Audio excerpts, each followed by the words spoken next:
চারদিকে কনকনে শীত, আর এই মৌসুমের অত্যন্ত জনপ্রিয় উপকরণ খেজুরের গুড়। দেশের দক্ষিণ পশ্চিমাঞ্চলের বিভিন্ন স্থানের ন্যায় ঠাকুরগাঁও সদর উপজেলায় নারগুন ইউনিয়নের বোচাপুকুর গ্রামে খেজুরের রস সংগ্রহ করে গুড় তৈরিতে ব্যস্ত সময় পার করছেন গাছিরা।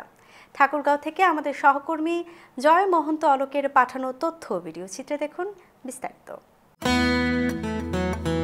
সদর উপজেলার নারগুন ইউনিয়নের বোচাপুকুর গ্রামে ভবলা ইক্ষু ফার্মে প্রায় 700 খেজুর গাছ রয়েছে।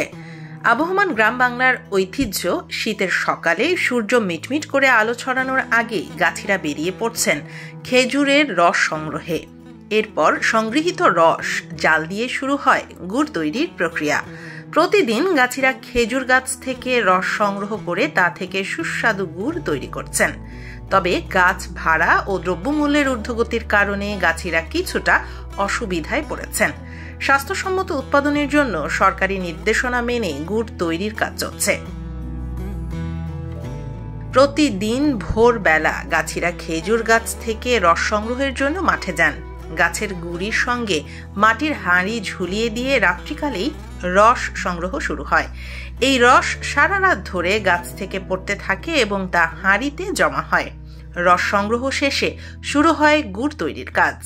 গাছিরা প্রথমে সংগ্রহ করা রস বড় হাঁড়িতে জড়ো করেন এবং সেটি ছেঁকে পরিষ্কার করে চুলায় বসানো হয়।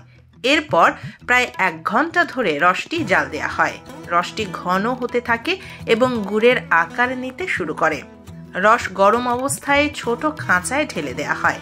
খাঁচার ভেতর ঠান্ডা হয়ে সেটি শক্ত হয়ে সুস্বাদু খেজুর গুড়ে পরিণত হয়। ঐতিহ্যগত দিক থেকে ঠাকুরগাঁয়ের এই নারগুন খেজুর বাগান সব থেকেই বেশি যেটা প্রায়োরিটি পাচ্ছে, যে মানুষ এখানে রসের জন্য মূলত আসতেছে না, ঐতিহ্যগত দিক থেকে ঐতিহ্যটাকে ধরে রাখার জন্য এত মানুষের ঢল আপনারা এখানে দেখতে পাচ্ছেন। এখানে আমরা বান্ধবীর সাথে আসছি, আপুরা আসছে, অনেকে আসছি। খেজুর বাগান অনেক ভালো লাগতেছে, অনেক খেজুরের গাছ আছে। এখানে আমরা ফার্স্ট টাইম আসছি, অনেক ভালো লাগতেছে, খেজুরের রস পাইছি। আর আমাদের এখানে আসার মেন হলো আমরা খেজুরের রস এবং কি বাড়ির আপনজনের জন্য আমরা খেজুরের গুড় নিয়ে যাব। তো আমরা এখানে অনেক মজা করছি, অনেক আনন্দ করলাম। আমরা সবাই মিলে এসেছি, অনেক ভালো লেগেছে। তবে আমরা যেহেতু মেয়েরা আসে, ছেলেরাও আসে, তো মেয়েরা যেহেতু আসি, এটা একটা খোলামেলা জায়গা।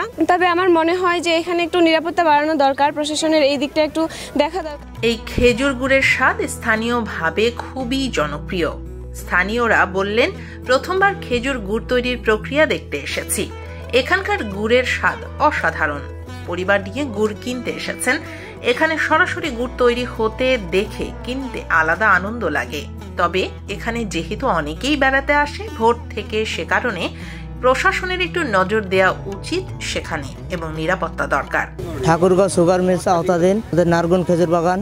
তো বর্তমানে ডিসেম্বর মাস পড়লেই যেন আমাদের এখানে একটা মেলার মতো হয়। বর্তমানে আমাদের রস গুড় দুইটাই বিক্রি হচ্ছে। রসের হাঁড়ি প্রায় 100 হাঁড়ির মতো আমরা বিক্রি করতেছি, আর বাকিটা মনে করেন যে আমরা 150-200 কেজি গুড় বানাচ্ছি। 1500 থেকে 2000 লিটার রস আমরা উৎপাদন করতেছি। আর আমাদের এখানে বাগান লিজ আমরা 2 বছরের জন্য লিজ নিছি। নেট লাগানো আছে যেন বাদুর পাখি বসতে না পারে, ওই জন্য আমরা ভালো করে নেট দিয়ে হাঁড়িটা মোড়া দিচ্ছি। মনে করেন যে কাজ করতেছে প্রায় 20 জনের মতো, যারা আমাদের কারিগর, রাজশাহী থেকে আসছে। ওরা আছে আমরা 9 জন, আর আমাদের এখানে লোকাল আছে মনে করেন যে ডিটি এরা আছে মনে করেন যে 10 জনের মতো। রফিকুল ইসলাম বলেন, ডিসেম্বর মাসের শুরু থেকেই খেজুরের রস সংগ্রহ করে গুড় তৈরি করা হয়। তারা ঠাকুরগাঁও সুগার মিল থেকে 8,43,000 টাকা দিয়ে এই বাগানটি লিজ নিয়ে গুড় তৈরির কাজ চালাচ্ছেন। সরকারি পৃষ্ঠপোষকতা পেলে ঠাকুরগাঁয়ের গুড় উৎপাদন দেশের চাহিদা মেটাতে আরো ভালো ভূমিকা পালন করতে পারবে। ফারজানা আফরোজ, বাংলা চ্যানেল।